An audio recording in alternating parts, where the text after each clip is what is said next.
अरुण नाम का एक युवक था जो बहुत सपने देखता था।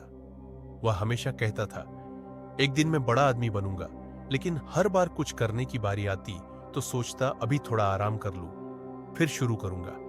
वह सुबह उठने में देर करता, काम को टालता और दिन के अंत में खुद से कहता, कल से पक्का मेहनत करूंगा, लेकिन वो कल कभी नहीं आता। एक दिन उसके पिता ने देखा कि वह फिर देर तक सो रहा है।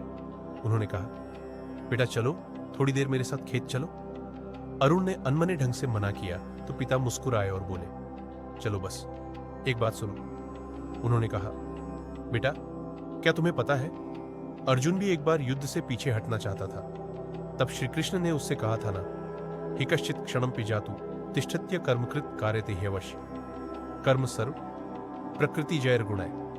पिता ने समझाया, इसका अर्थ है कि इस संसार में कोई भी क्षण भर भी निष्क्रिय नहीं रह सकता।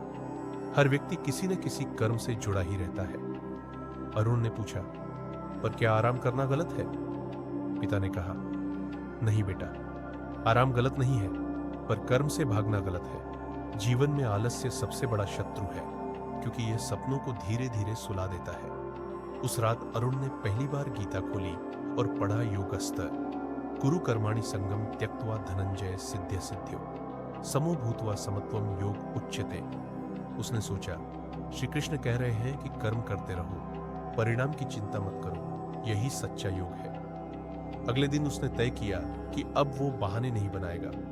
उसने छोटे से कदम से शुरुआत की। सुबह जल्दी उठा और अपने पिता के साथ खेत गया। शुरुआत में मुश्किल लगी, लेकिन जैसे जैसे दिन बीतने लगे उसे मेहनत में आनंद आने लगा। अब उसे महसूस हुआ कि काम थकाता नहीं है, काम से भागना थकाता है।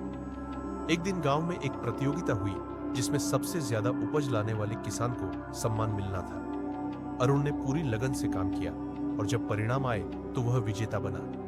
गांव वाले बोले, तूने तो चमत्कार कर दिया। अरुण मुस्कुराया और बोला, नहीं, चमत्कार नहीं हुआ, मैंने बस गीता की बात मान ली, कर्म ही पूजा है। उस शाम उसने अपने पिता से कहा, अब समझ आया कि श्री कृष्ण क्यों कहते हैं, उठो, जागो और कर्म करो। पिता ने कहा, बेटा जब मन कहे कि कल कर लूंगा तो गीता याद करना। श्री कृष्ण अर्जुन से कहते हैं, कर्मण्येवाधिकारस्ते मा फलेषु कदाचन, अर्थात मनुष्य को केवल कर्म करने का ही अधिकार है, फल का नहीं।